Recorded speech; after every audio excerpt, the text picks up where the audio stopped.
Chapter 11. It was an odd thing, all the same, how easy it was to be friends with Lilith Gordon. Though she did not belong to Laura's set, though Laura did not even like her, and though she had had ample proof that Lilith was double-faced, not to be trusted. Yet, in the months that followed the affair of the purple dress, Laura grew more intense with the plump, sandy-haired girl than with either Bertha or Inez or Tilly.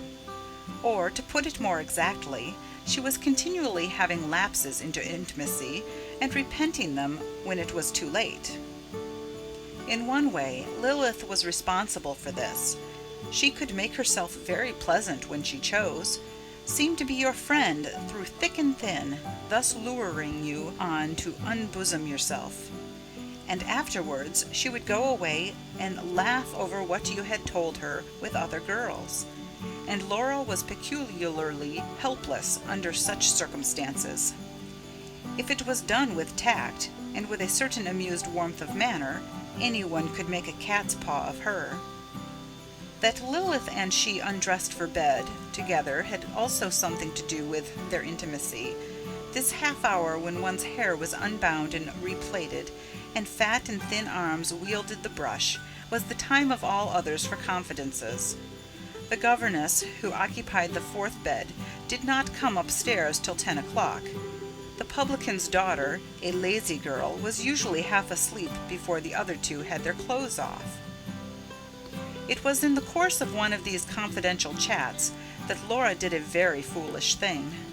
In a moment of weakness, she gratuitously gave away the secret that Mother supported her family by the work of her hands. The two girls were sitting on the side of Lilith's bed. Laura had a day of mishaps behind her, that partly, no doubt, accounted for her self-indulgence. But, in addition, her companion had just told her, unasked, that she thought her very pretty. It was not in Laura's nature to let this pass. She was never at ease under an obligation. She had to pay the coin back in kind. "Embroidery? What sort? However does she do it?"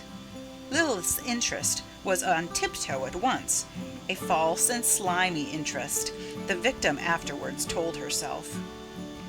"Oh, my mother's awfully clever. It's just lovely, too, what she does, all in silk, and ever so many different colors. She made a piano cover once and got £50 for it."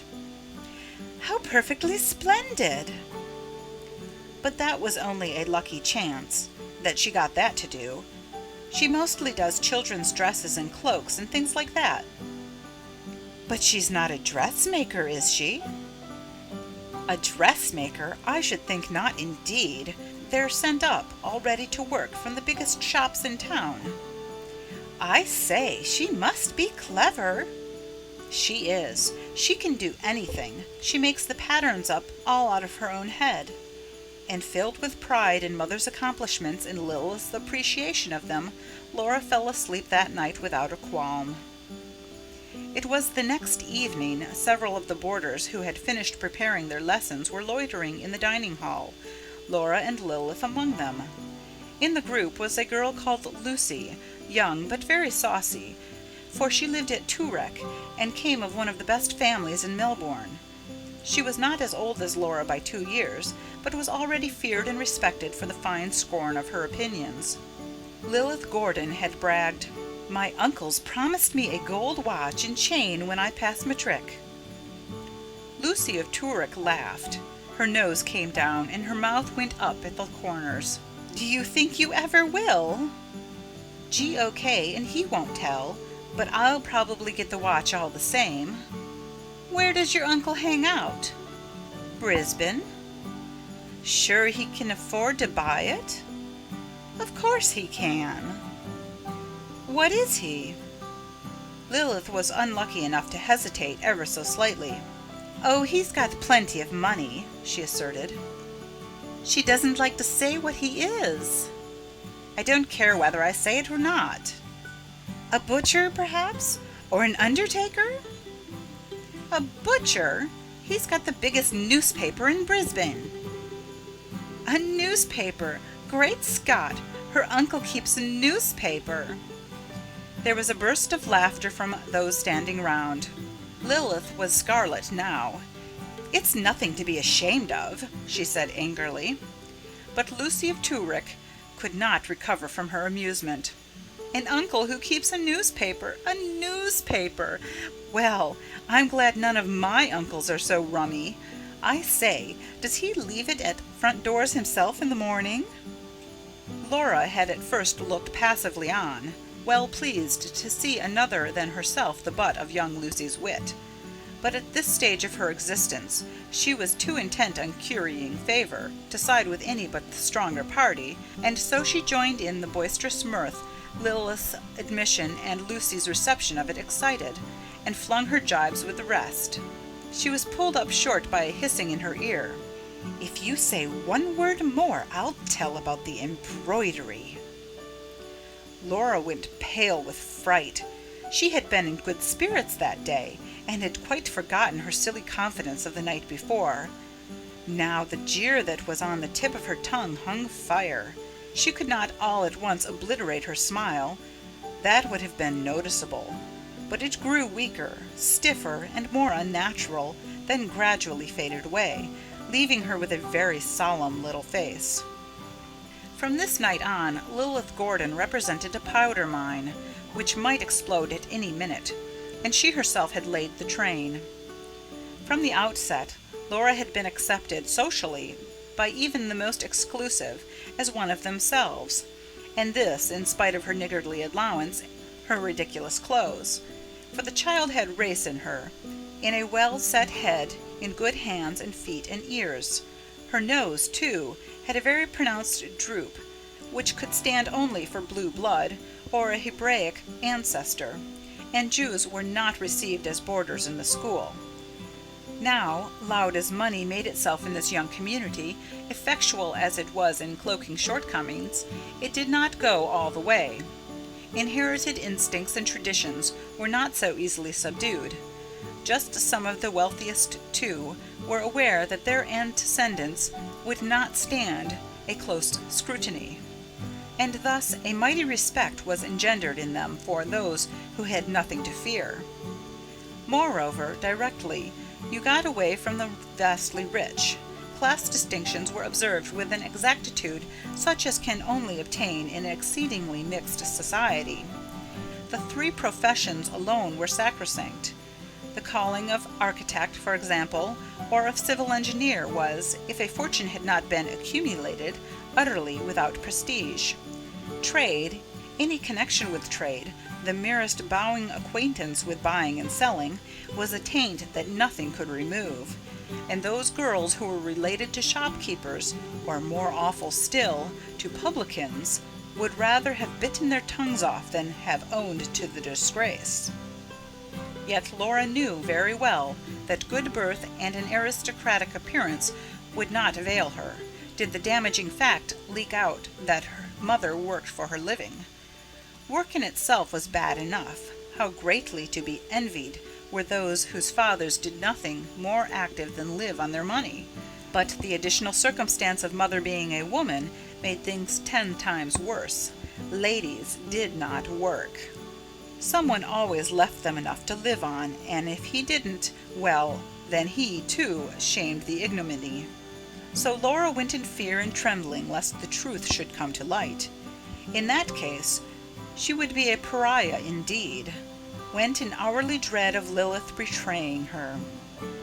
Nothing, however, happened, at least as far as she could discover, and she sought to propitiate Lilith in every possible way. For the time being, though, anxiety turned her into a porcupine, ready to erect her quills at a touch. She was ever on the lookout for an allusion to her mother's position, and for the slight that was bound to accompany it. Even the governesses noticed the change in her. 3 of them sat one evening round the fire in Mrs. Gurley's sitting room, with their feet on the fender. The girls had gone to bed. It was Mrs. Gurley's night off, and as Miss Day was also on leave, the 3 who were left could draw in more closely than usual. Miss Snodgrass had made the bread into toast, in spite of Miss Chapman's quakings lest Mrs. Gurley should notice the smell when she came in, and as they munched, Miss Snodgrass related how she had just confiscated a book Laura Rambotham was trying to smuggle upstairs, and how it had turned out that it belonged not to Laura herself, but to Lilith Gordon. She was like a little spitfire about it all the same. A most objectionable child, I call her. It was only yesterday I wanted to look at some embroidery on her apron, a rather pretty new stitch, and do you think she'd let me see it? She jerked it away and glared at me as if she would have liked to eat me. I could have boxed her ears. I never have any trouble with Laura. I don't think you know how to manage her, said Miss Chapman, and executed a little maneuver. She had poor teeth, and having awaited a moment when Miss Snodgrass's sharp eyes were elsewhere engaged, she surreptitiously dropped the crusts of the toast into her handkerchief. I'd be sorry to treat her as you do, said Miss Snodgrass, and yawned. Girls need to be made to sit up nowadays. She yawned again, and gazing round the room for fresh food for talk, caught Miss Zielinski with her eye. Hello, Zelie. What are you deep in? She put her arm round the other's neck, and unceremoniously laid hold of her book. You naughty girl. You're at Ouida again. Always got your nose stuck in some trashy novel. Do let me alone, said Miss Zielinski pettishly, holding fast to the book. But she did not raise her eyes, for they were wet. You know you'll count the washing all wrong again tomorrow. Your head'll be so full of that stuff. Yes, it's time to go, girls. Tomorrow's Saturday. And Miss Chapman sighed, for on a Saturday morning between 6 and 8 o'clock, 55 lots of washing had to be sorted out and arranged in piles. Holy Moses, what a life! Ejaculated Miss Snodgrass, and yawned again, in a kind of furious desperation. I swear I'll marry the first man that asks me to get away from it, as long as he has money enough to keep me decently. You would soon wish yourself back if you had no more feeling for him than that, reproved Miss Chapman. Catch me! Not even if he had a hump, or kept a mistress, or was over 80. Oh dear, oh dear! She stretched herself so violently that her bones cracked. To resume in a tone of ordinary conversation, I do wish I knew whether to put a brown wing or a green one in that blessed hat of mine. Miss Chapman's face straightened out from its shocked expression. Your hat? Why do you want to change it? It's very nice as it is. My dear Miss Chapman, it's at least 6 months out of date. Zelie, you're crying. I'm not, said Miss Zielinski weakly, caught in the act of blowing her nose. How on earth can you cry over a book, as if it were true? I thank God I haven't such a cold heart as you. And I thank God I'm not a romantic idiot. But your name's not Thekla for nothing, I suppose. My name's as good as yours, and I won't be looked down on because my father was once a German. Mr. Kaiser, do you want to buy a dog? Hummed Miss Snodgrass. Girls, girls, admonished Miss Chapman. How you two do bicker. There, that's Mrs. Gurley now, and it's long past 10. At the creaking of the front door, both juniors rose, gathered their belongings together, and hurried from the room. But it was a false alarm, and having picked up some crumbs and set the chairs in order, Miss Chapman resumed her seat. As she waited, she looked about her and wondered, with a sigh, whether it would ever be her good fortune to call this cheery little room her own.